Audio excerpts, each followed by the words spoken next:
नमस्कार मित्रों, मैं अनुराग छिंपा स्वागत करता हूं आपके अपने YouTube चैनल श्री राम अध्ययन मंत्रा में। अपने वर्ण विचार की श्रृंखलाएं चल रही थी और अंतिम श्रृंखला की कड़ी जो सबसे महत्वपूर्ण है और चल रहा था व्यंजनों का वर्गीकरण, और इसका अंतिम पड़ाव है जिससे अपने को मित्रता कर लेनी चाहिए, क्योंकि इसके अंतर्गत सबसे ज़्यादा प्रश्न पूछे जाते हैं। मोस्ट इम्पोर्टेंट ये बिंदु रहेगा और ये वीडियो भी आपके लिए मोस्ट इम्पोर्टेंट रहेगी। तो लगातार अपना साथ बना रहे और साथ साथ चलते रहें तो अपना अभ्यास भी होता रहेगा और आपको सीखने के लिए कुछ न कुछ मिलता रहेगा। अब बात करते हैं अपने नेक्स्ट पार्ट की, क्योंकि व्यंजन के वर्गीकरणों के अंतर्गत उच्चारण प्रयत्न के आधार पे अपनों ने देख लिया था। दो अपने पास और पार्ट बचे थे, उसकी अपने चर्चा कर लेते हैं। तो देखिए, प्रयत्न के आधार पे व्यंजनों का वर्गीकरण अपनों ने किया, जिसे अपनों ने 3 भागों में बांटा। पहला कौन सा था? उच्चारण प्रयत्न के आधार पे। दूसरा अपना रहेगा कंपन के आधार पे या घोषत्व के आधार पे, और तीसरा पार्ट है वो रहेगा अपना प्राणत्व के आधार पर वर्गीकरण व्यंजनों का। ठीक है, देखते हैं।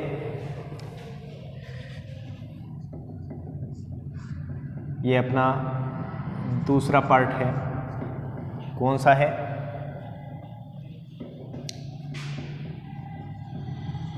कंपन या घोषत्व के आधार पर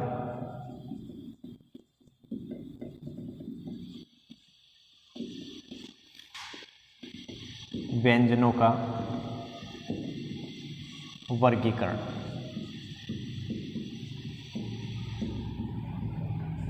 साथियों, इसको महत्वपूर्ण कर लेना एकदम। ठीक है, अब इसको भी 2 भागों में बांटा गया है। कौन कौन से भाग में बांटा गया है? पहला हो जाएगा अघोष और दूसरा हो जाएगा सघोष। ये 2 इसके डिवाइडेशन है। बारी बारी इनको पढ़ लेते हैं। सबसे पहले चर्चा करते हैं अघोष वर्णों के ऊपर। अघोष में कौन कौन से आ जाएंगे इसमें देख लेते हैं। तो सबसे पहला कौन सा है अपना?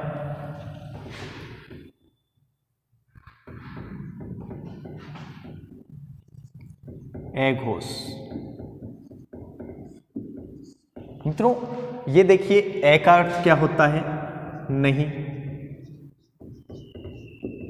ठीक है, और घोष का अर्थ होता है नाद या कंपन। नाद या कंपन। तो शब्द से ही अपने परिभाषा बना लेते हैं कि देखिए, जिन वर्णों का या जिन व्यंजनों का उच्चारण करते समय नाद या कंपन नहीं होता है, वो कौन से व्यंजन कहलाते हैं या कौन से वर्ण कहलाते हैं? अघोष वर्ण या व्यंजन कहलाते हैं।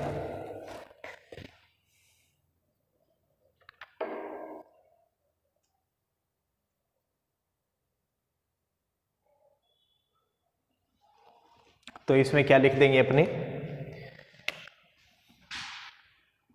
ए का अर्थ नहीं तथा घोष का अर्थ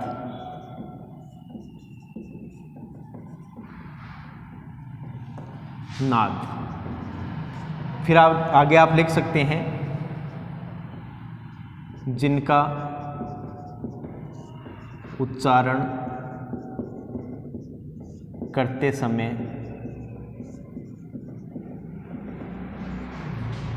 कंपन नहीं होता, वे अघोष वर्ण कहलाते हैं। वर्ण कहलाते हैं, अघोष वर्ण कहलाते हैं। ठीक है, तो ए का अर्थ नहीं हो गया, घोष का अर्थ नाद या कंपन हो गया। मतलब जिन वर्णों का उच्चारण करते समय क्या नहीं हो, कंपन नहीं हो। किसमें कंपन नहीं हो? स्वर तंत्री में। किसमें? स्वर तंत्री में। जो अपना स्वर तंत्र होता है, जिससे अपने वर्णों का उच्चारण करते हैं, उसके अंदर कंपन यदि नहीं होता है तो वहाँ पे कौन सा हो जाएगा? ए घोष। और ए घोष के अंतर्गत कौन कौन से वर्ण आ जाएंगे? देखिए, प्रत्येक वर्ग का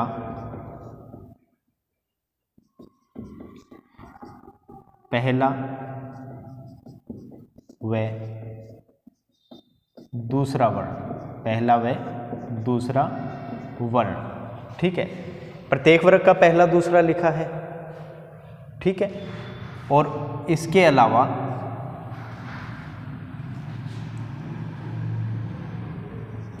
तलव्य से, मूर्धन्य से और ये से।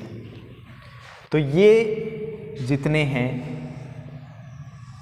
किसके अंतर्गत आ जाएंगे? ए घोष के अंतर्गत आ जाएंगे। प्रत्येक वर्ग, अपने पास कितने वर्ग हैं? 5 वर्ग हैं। मैंने लिखा है पहला व दूसरा, तो मतलब प्रत्येक वर्ग से कितने हो गए? 2। तो 5 × 2 कितने हो गए? 10 वर्ण। 3 ये हो गए प्लस 3 कितने हो गए टोटल? 13 वर्ण। 13 वर्ण किसके अंतर्गत आ जाएंगे? ए घोष के अंतर्गत आ जाएंगे। अगर प्रत्येक वर्ग का आप देखना चाहें, कै का अगर देखें तो कै और खे, चै का देखें तो चै, छ, ये हो गया। टै का देखें तो टै, ठे, तै का देखें तो तै, थे, पै का देखें तो पै, फै। ये 10 हो गए, 3 ये हो गए। 13 किसके अंतर्गत आ जाएंगे? ए घोष के अंतर्गत आ जाएंगे। ठीक है, और दूसरा इसका डिवाइडेशन कौन सा हो गया? खे, से घोष। वही बात मित्रों, से का अर्थ क्या होता है? सहित। से का अर्थ क्या होता है? सहित। घोष का अर्थ क्या हो गया? नाद या कंपन। ठीक है, तो क्या हो जाएगा? से का अर्थ सहित तथा घोष का अर्थ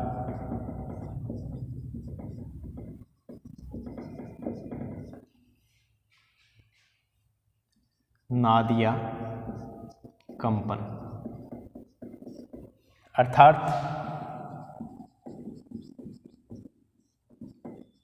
जिनका उच्चारण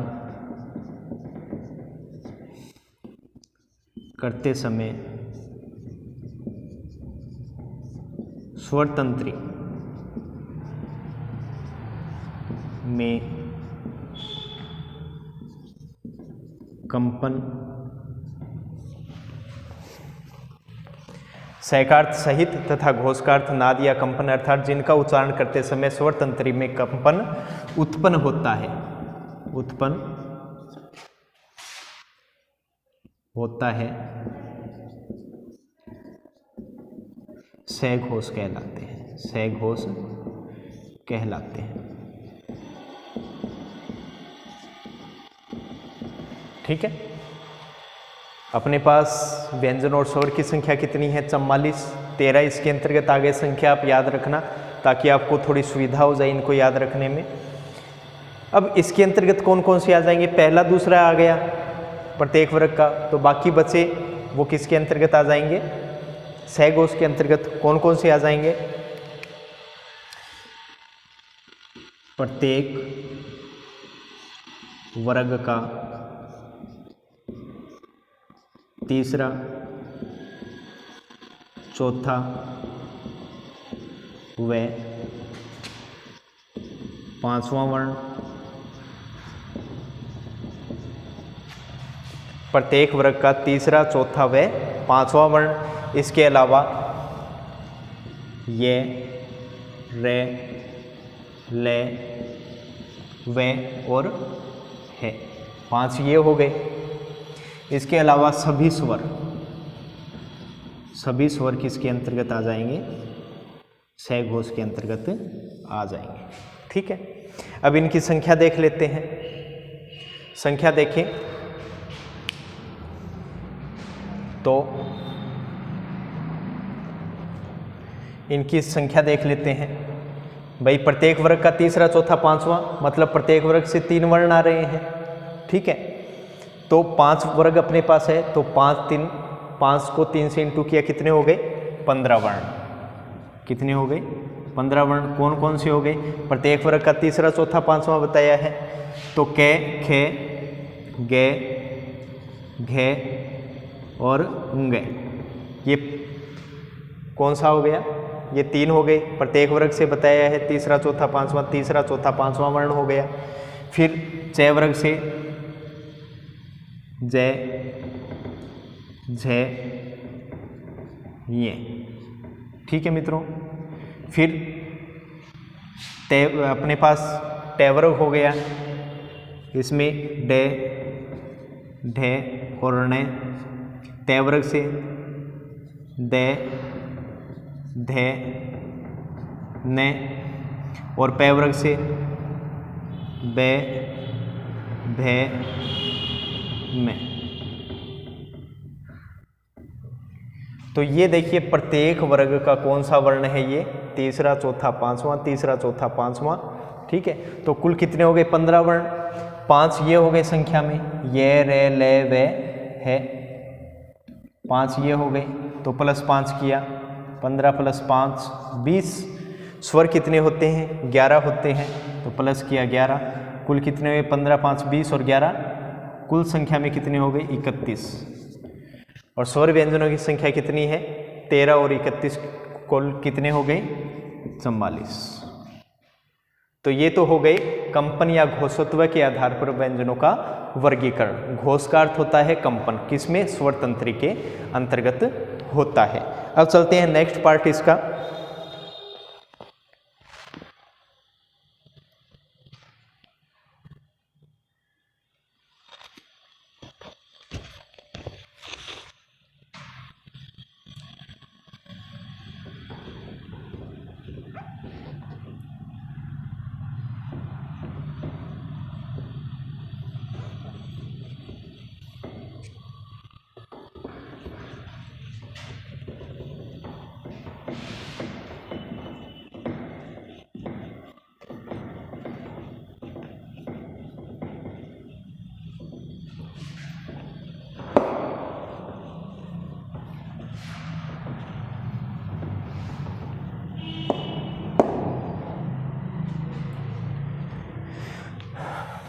तीसरा पार्ट इसका कौन सा है मित्रों?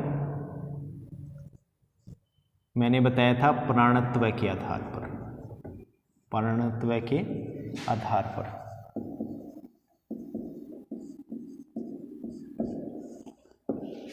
प्राणत्व के आधार पर वर्णों का वर्गीकरण, या कह सकते हैं व्यंजनों का वर्गीकरण। अब बात करते हैं प्राणत्व की। बात करें तो प्राण का अर्थ होता है वायु। प्राण का अर्थ क्या होता है? वायु। इसको भी 2 भागों में डिवाइड किया गया है। कौन कौन से?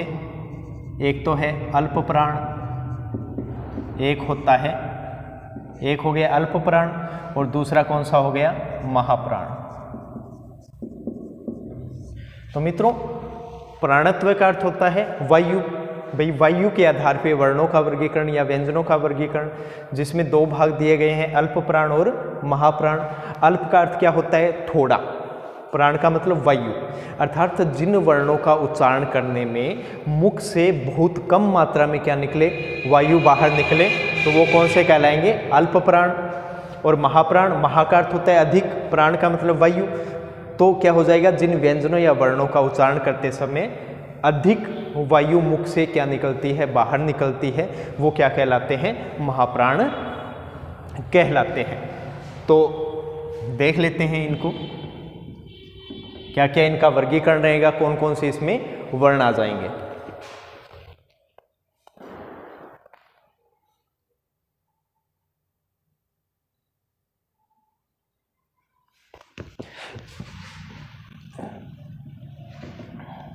पहला कौन सा है? अल्प प्राण। अल्प का अर्थ क्या होता है? अल्प का अर्थ होता है, अल्प का अर्थ थोड़ा,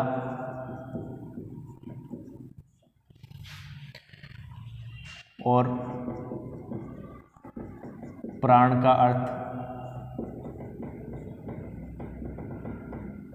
वायु, अर्थात जिनका उच्चारण करने में कम वायु मुख से निकलती है, क्या कहलाते हैं? अल्प प्राण कहलाते हैं। अल्प प्राण कहलाते हैं। ठीक है, तो अल्प का अर्थ हो गया थोड़ा, प्राण का अर्थ हो गया वायु, अर्थात जिनका उच्चारण करने में कम वायु मुख से निकलती है, अल्प प्राण कहलाते हैं। अब इसमें कौन कौन से व्यंजन आ जाएंगे, कौन कौन से वर्ण आ जाएंगे, वो अपने देख लेते हैं। तो इसके अंतर्गत प्रत्येक वर्ग का पहला वर्ण, तीसरा वर्ण व पांचवा वर्ण।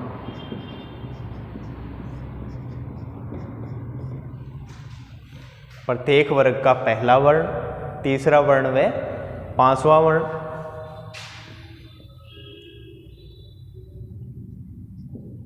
इसके अलावा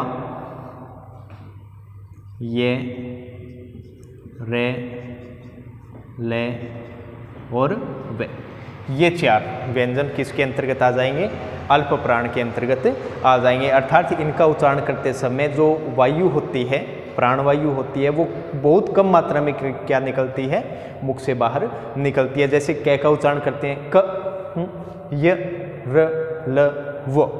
ठीक है, सीधे सीधे बहुत कम प्राणवायु क्या निकलती है? मुख से बाहर निकलती है। अब इसकी संख्या कितनी है? प्रत्येक वर्ग का पहला, तीसरा और पांचवा वर्ण, मतलब प्रत्येक वर्ग से 3 वर्ण आ रहे हैं। तो 5 वर्ग है अपने पास, और 5 वर्ग है तो प्रत्येक वर्ग से 3 वर्ण हो गए। तो 5 × 3 कितने हो गए? 15, और 4 ये कितने हो गए? 19 वर्ण। ठीक है, तो देख लेते हैं। प्रत्येक वर्ग का पहला है, तीसरा लिख रखा है, तो यहां मैं लिख देता हूं कै वर्ग, चै वर्ग, टै वर्ग, तै वर्ग व पै वर्ग। कथनानुसार मित्रों कौन कौन सा वर्ण बताना है अपने को? पहला, तीसरा और पांचवा। पहला कौन सा हो गया? कै वर्ग का कै। दूसरा इसमें नहीं है खे, तो तीसरा क्या है? गै। चौथा नहीं है घे, पांचवा कौन सा है? अंग। ये 3 वर्ण हो गए। इसी प्रकार चै में चै आ जाएगा, छह को छोड़ दो, जय आ जाएगा, फिर क्या आ जाएगा? ये आ जाएगा। ठीक है, इसी प्रकार टै में टै आ जाएगा, टै, ठे को छोड़ दीजिए, डे आ जाएगा,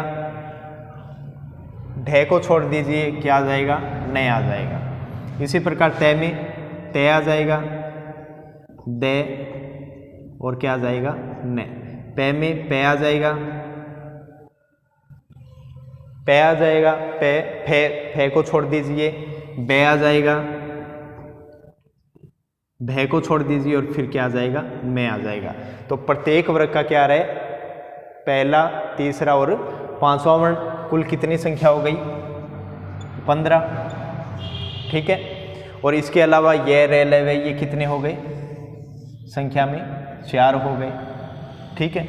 तो प्लस यहाँ पे क्या कर देंगे, +4, कुल कितने वर्ण आ जाएंगे अल्पप्राण के अंतर्गत, 19 वर्ण आ जाएंगे। तो ये तो हो गया अल्पप्राण। फिर बात करते हैं 2 नंबर की, महाप्राण।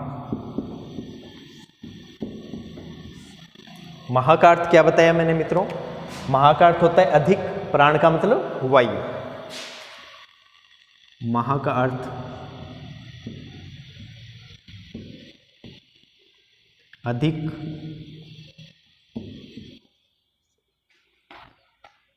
और प्राण का अर्थ होता है वायु। अर्थात जिनका उच्चारण करते समय, अर्थात जिनका उच्चारण करते समय अधिक वायु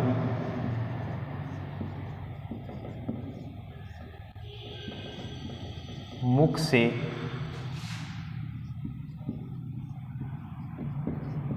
निकलती है।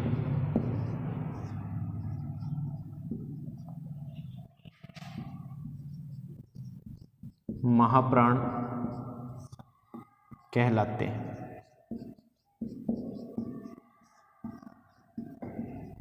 महाप्राण कहलाते हैं, ठीक है। तो कंप्लीट इसकी परिभाषा क्या हो जाएगी, महा का अर्थ होता है अधिक और प्राण का अर्थ होता है वायु, अर्थात जिनका उच्चारण करते समय अधिक वायु मुख से बाहर निकलती है वो क्या कहलाते हैं, महाप्राण वर्ण कहलाते हैं।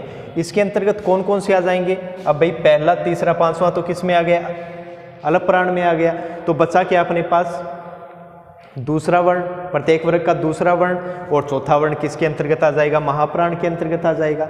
इसमें अपने पास है जो किस में आया था,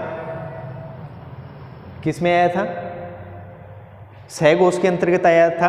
अब वो है इसमें निकाल दिया गया है, इसको आप छोड़िए, ये इसमें आ गया, बाकी क्या बचा है, और इसके अलावा श, स और स, ये तीन ये स से बच गए, ठीक है, और है इसके अंतर्गत आ जाएगा। तो लिख देते हैं, प्रत्येक वर्ग का दूसरा वर्ण व चौथा वर्ण किसके अंतर्गत आ जाएगा, महाप्राण के अंतर्गत आ जाएगा। इसके अलावा श मूर्धन्य से और दंत्य से, और ये आ गया है, ये आ गया। और इसके अलावा सभी स्वर, सभी स्वर किसके अंतर्गत आ जाएंगे, महाप्राण के अंतर्गत आ जाएंगे, जिनकी संख्या कितनी है, 11 है। तो देखिए, देख लेते हैं अपने दूसरा वर्ण और चौथा वर्ण प्रत्येक वर्ग का। तो प्रत्येक वर्ग से कितने आ रहे हैं, 2 वर्ण, 5 वर्ग हैं अपने पास, ठीक है। तो 5 × 2 कितने हो गए, 10, 4 ये हो गए 14 और 11 ये हो गए, कुल कितने हो गए, 25। 25 और 10 35, 35 और 9 44, संख्या बराबर आनी चाहिए, ठीक है। तो मैं लिख देता हूं यहां पर क्या बताया, प्रत्येक वर्ग का दूसरा और चौथा वर्ण। मैं वर्ग लिख देता हूं, कै वर्ग,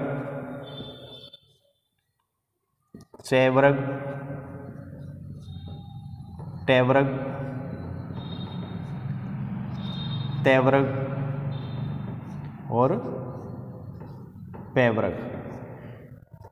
महाप्राण के अंतर्गत प्रत्येक वर्ग का कौन सा आएगा, दूसरा और चौथा वर्ण।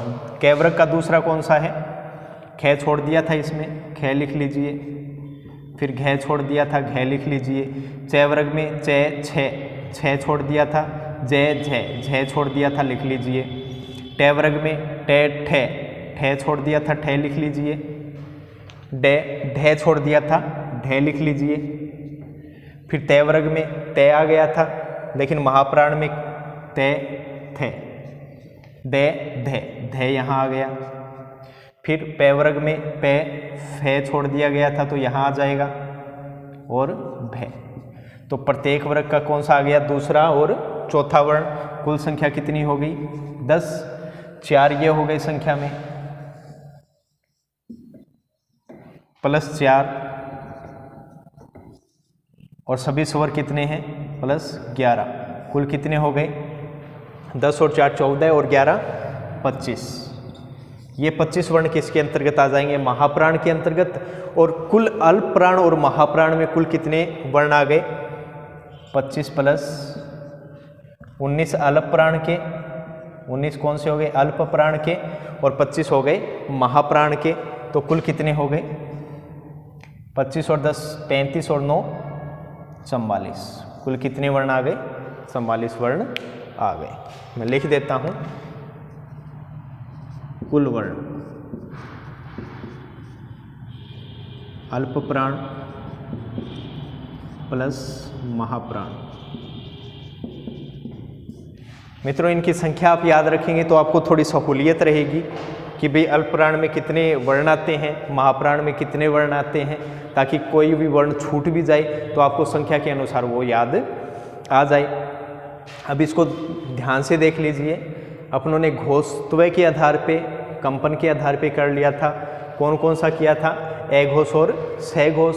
और फिर किया है प्राणत्व के आधार पे अल्प प्राण और महाप्राण, जो वायु के आधार पे, मतलब जब अपने उच्चारण करते हैं वर्णों का तो कम वायु निकलती है या अधिक वायु निकलती है, उसके आधार पे अपनों ने अल्प प्राण और महाप्राण को इसमें बांट लिया था।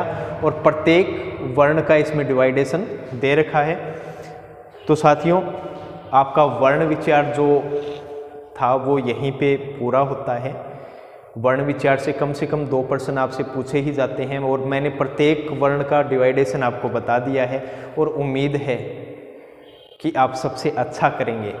बस यही अच्छा लगता है कि आप आगे बढ़ें।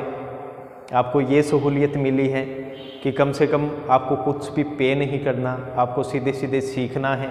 और सीखने के बाद आप कमेंट करके आप ये भी बता सकते हैं कि भाई सही है, अपनी राय आप प्रस्तुत कर सकते हैं कि सही करना है या गलत करना है, या सही समझ में नहीं आ रहा, तो हम उसके अंदर और सुधार की अपेक्षा रखते हैं और उसमें सुधार किया जाएगा।